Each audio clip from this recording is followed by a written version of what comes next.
Hello, you're listening to the One Idjit's Thoughts on podcast. This is sort of a postscript video for the Dog Days of Podcasting, which officially ended yesterday, August 31st.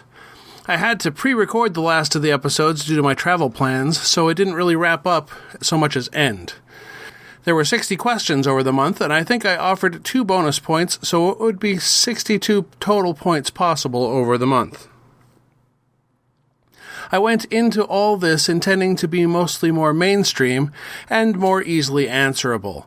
The Billboard number 2s were definitely more mainstream. I think in the future I might go back to my old mainstay from back in the Deadpan days using song lyrics, but possibly along with some clues perhaps. I'm not sure if knowing a song had an organ playing or that it hit number 2 was enough facts to get the answer all the time. I'll probably balance it out a little bit more. I started out intending to go music only, and it wound up pretty music heavy even after I broadened the scope. So upcoming in December is Dog Days of Advent. Some people do 24, 12, or 10 episodes, although as usual there are no hard rules about missing a day or an exact count of episodes. I'm pondering what to do when that comes around. Sometime in January I started compiling the questions for this month that is just completed. Last year I did 12 days of trivia at Advent, and there were more complex questions with multiple questions per episode that led to a category answer unrelated to the questions.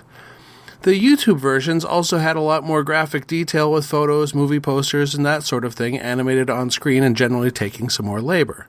So I'm considering more trivia in December. Alternatively, I'm considering writing some kind of mini-serial. Of course, I did that once before a long time ago with really big things, and obviously for Dog Days of Advent, I'd need to be writing a little more consistently rather than trickling out the episodes for months. I probably have a couple of weeks to consider options before I really have to make a decision, assuming I don't just procrastinate that time away and then suddenly have to begin work. Well, we all went down to the Minnesota State Fair this weekend, seeing lots of sights, riding lots of rides, and eating lots of food. I started off the morning Saturday with an iced coffee from Cuviet, unfortunately not making it back around at a good time for me to eat the giant Vietnamese egg roll on a stick. I've always loved them in their no-stick form at their actual restaurant. And then a peach-filled scone at French Meadow, which is our traditional fair breakfast going back much longer than since just when we've had kids. Fox had a cup of Sweet Martha chocolate chip cookies to start out the day, and I had half of the last one in the cup. Long gone are the days when they served those in cones. Darcy and I checked out the Creative Activities building while the kids went off their separate ways. For those unaware, Iris is 16 and Fox is almost 20, so don't picture us sending around an 8 and 10 off wandering. We saw lots of great award-winning handicrafts from around the state at Creative Activities. Then we regrouped and the kids did some extreme rides. Fox did the 180-foot swing ride, then both kids rode the skyscraper. I'm not sure what the category is for the skyscraper. I don't even know if it has a generic name. It's 160 feet tall, and it boards 4 riders at a time, 2 on each end, and the ride vehicle at the end flips around upside down at multiple times. I'm sure you can find examples, but the YouTube version of this will have the necessary visual component, and here is some of the sound.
There's the parking lot. The pair being loaded on as our kids were perched up top at 160 feet had limited mobility in their lower limbs, so it took extra time for them to board, and our kids had to just sit up there the whole 5 to 7 minutes.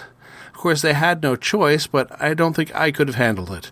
Unfortunately, the ride video file is corrupted sometime early during that wait, so we don't have the footage or audio for very much of that wait, nor the second half of the ride sequence.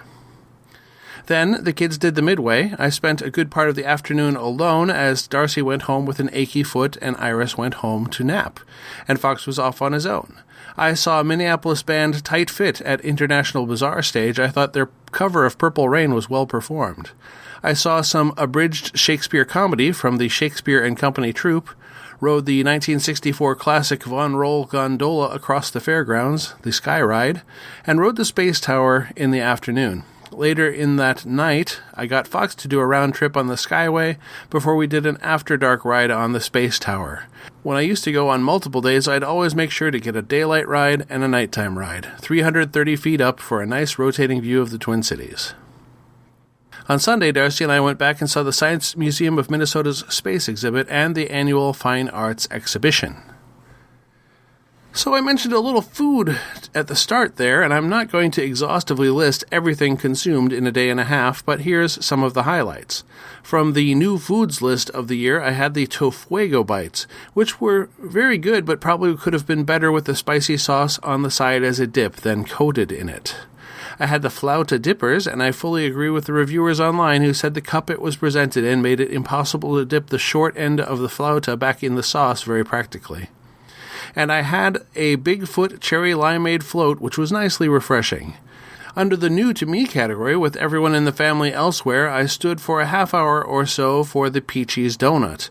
I wouldn't have wanted to wait in the longer lines that it has sometimes. 30 minutes was pretty much worth it. I saw people taking home boxes of 6, and I suspect disappointment would await them. It was really good when it was warm and gooey, but I'm imagining cool the next morning it would be closer to an average donut. For my usual standbys, I mentioned the half a Sweet Martha's cookie, which I didn't get back around for more of. I had a $3 cider freeze at the Horticulture Building, which is a frozen bag of cider that is always there to please and a must-have. I had a chocolate shake and a funnel cake with apples and cream. Honestly, I ate a lot, but if I had a few more days, there were lots more things I would have eaten. We didn't stay for the fireworks that follow the grandstand show on Saturday night, but it was over 12 hours of walking around enjoying ourselves. My watch says it was 22,000 steps or more during the big day and over 11,000 the Sunday half day. In other news, I found out about trivia tonight being on at the last minute, so I went. And the team name we went with was Unexpected Turbulence, Please Return to Your Seats. We were down a point at halftime. At the end, the score on the sheet was 51.5, but the host had given us a point for an incorrect answer, so we ended up in second place, a half point back from the first place 51-point team. Coming up, I have a WizKids episode about 90% ready to go that I was hoping to include sometime in the last 7 days. I'll either get Darcy in for another moonlighting if the summer rush has eased enough, or it will be paired with another episode of Rockford Files. Until then, I'll just say, happy hunting! You've been listening to the One Idjit's Thoughts On podcast, produced by Paul Mackey in association with Nimlas Studios. Any short clips of audio from shows is included under fair use for commentary purposes, and copyright for that content remains with its original copyright holders. The theme song is Too Good by Jack Mangan and is used by his generous permission. One Idjit's Thoughts is produced under a Creative Commons Attribution, Non-Commercial, No Derivatives 4.0 international license. You can find more episodes of this podcast and many other fine podcasts at nimlas.org. You can contact me by emailing idjitcastpodcast@gmail.com or commenting on episodes at nimlas.org.